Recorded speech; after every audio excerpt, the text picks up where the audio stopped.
What's going on, everybody? Welcome back to another video of More Garage, and today we are continuing on the FD, and this is going to be a multi-part video. The first part that we're going to do is disassembling the front part of the motor, well, I mean not the motor, the actual engine bay, which consists of the intercooler, this air piping, the intake, the elbow, and the belts.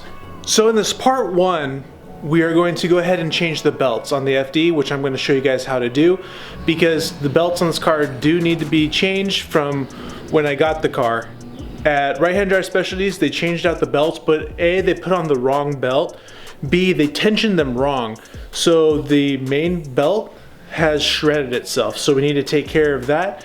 And in order to get to that though, we do need to take apart a fair bit of the engine bay. So the intercooler piping, you know, this elbow, and this part right here, as well as some of the intake, does need to come off the car. And then that will give us access to the belts. So I'm gonna go ahead, grab the belts, they're over there somewhere. And then we're gonna go ahead and start disassembling the front and make room so we can get to the tensioners to change out the belts.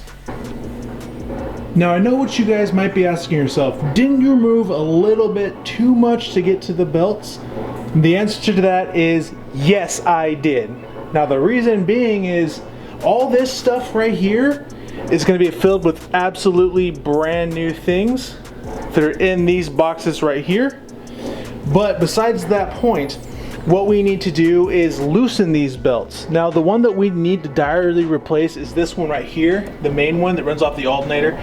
You can see how ribbed it is right here from just the tension, and all this rubber black stuff all along right here and on the air pump and everything is the actual belt shredding itself, because A, it is the wrong size belt, and so because the length is longer than it should, you can see the tensioner right here on the alternator is completely maxed out. There's nowhere for it to go, and so that the width is fine, but the length is what's killing it. And this belt right here is actually still new and it's just fine. And the tensioner for this one is on this tensioner pulley right here. So we're gonna go ahead, and I believe this is a 12 millimeter for this one. I actually think this is a 13 and this is a 12, because I believe this is aftermarket. I think the stock one snapped. And this one I believe is a 10. So we're gonna go ahead, loosen those up real quick so we can get this front belt off right here, and then we can go ahead and replace this belt. So as you guys can see, I am loosening it, and as you loosen it, it takes this tensioner pulley to come up. And once this stops and you can see the slack, it should be very simple now just to unhook it from around here. I think it needs to come up just a little bit further, but you can unhook it from the main pulley right here, up and over. And this one is out of the way. And actually, you know what, this one is a little, oh no, that's just rubber from the other one shredding itself. But in case you guys were wondering, for future reference, for the main one that goes to the alternator, to the air pump, water pump, all that stuff, it is a 5PK 1355 style. And this kit actually I got from Bonsai, sorry, and it's a Bando belt. Now Bando is a perfectly good brand of belt. However, if you do want to just ball out completely and get the best option, it would probably be a Gates, but Bando is still absolutely fine. One thing I did forget to mention is that there is one more adjustment. It's on the bottom of the air pump. It's right down here, this bolt. Right, I'm blocking the light with my arm, there. And you just need a 12 millimeter socket to go through right here, and then that loosens the air pump here so you can get a little bit more slack, because this is not really enough with just that tensioner alone over there. So the second tensioner is underneath the air pump. Okay, old belt is off and shredded. It's right here. It's so paper thin. You can see the ridges in it. and you can actually see the chicken wiring inside of the ridges. Yeah, see that right there? That's no bueno. New one. It's about double the thickness of that one. And perfect, brand new. And this is a bando as well, but like I said, that was not on correctly. It's too big. And so even with everything fully tensioned all the way to the max, it still was not tight enough, and it caused it to slip and squeal. And so now we're gonna put the actual right size onto the FD. And just like that, the new main pulley, alternator, belt, and all the other stuff is on. Now if you guys do need a routing reference, it comes down from the alternator to the main pulley, underneath this water pump, up and around to the air pump, back down to the bottom side, back up here. So it makes that V. And once you have it tightened, you might need to tighten it up again here as the belt gets used. It is going to expand just a little bit. But in case you guys were wondering, the tension, what you want to do is you're going to go to the longest part, which I actually believe is this part coming off the air pump, go to the main pulley down here.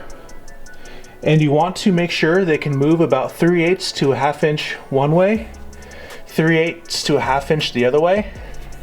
That gives it enough room and slack to kind of move, as well as when it expands and contracts, it will not slip. So that right there is good. And now we just need to put on the accessory pulley belt. Sorry, I keep on saying pulley. The accessory belt. And then we're good to go on this part of the video. And because the one that came on the car is still a new one and was the correct one for the FD, it still is in brand new, perfect condition. So we're just gonna go ahead and reuse this one and save the extra one I got from Bando for another day. And we're just gonna slap this one on, which is just as easy. Make sure all the tensioners are tight, and then we can go ahead and end this video, and then on to the next install. And just a little quick tip when doing belts. One thing you definitely wanna do is when you're rehooking the belts back up, make sure that you actually slip it over the pulleys with the biggest ridges first. So for example, it is the idler pulley right here. This one has the biggest lip, followed by the main, and followed then by the air conditioner right here. And then what you can do is then just slide it up over the top of this one. And this one is the smallest one, which is the power steering. And it slides right back on. And then we just need to tighten this 12mm bolt to retension it, and then make sure the locking here on this tensioner for the alternator is good to go. So let's go ahead and do a little bit of a recap. All you really need to do to change the belts is remove the intercooler piping. If you need help and are having a little bit of trouble reaching the bolt for the tensioner on the bottom of the air pump, you can remove the top part of the stock intake box, and it will give you easier access to that bolt. B, make sure that you do get the correct pulleys and that you route them correctly and retension them up. Really simple. You don't need to go to the extremes I did, like I said, because I have parts that I'm going to be installing on this car, so I thought I would just take everything out as it is. And I hope you guys found this helpful. If you have any comments, questions, or concerns, leave them in the comments down below. If not, go ahead and hit that like button, and always consider subscribing. It helps us out more than you know. And we will catch you in part 2 of the FD build video. Peace.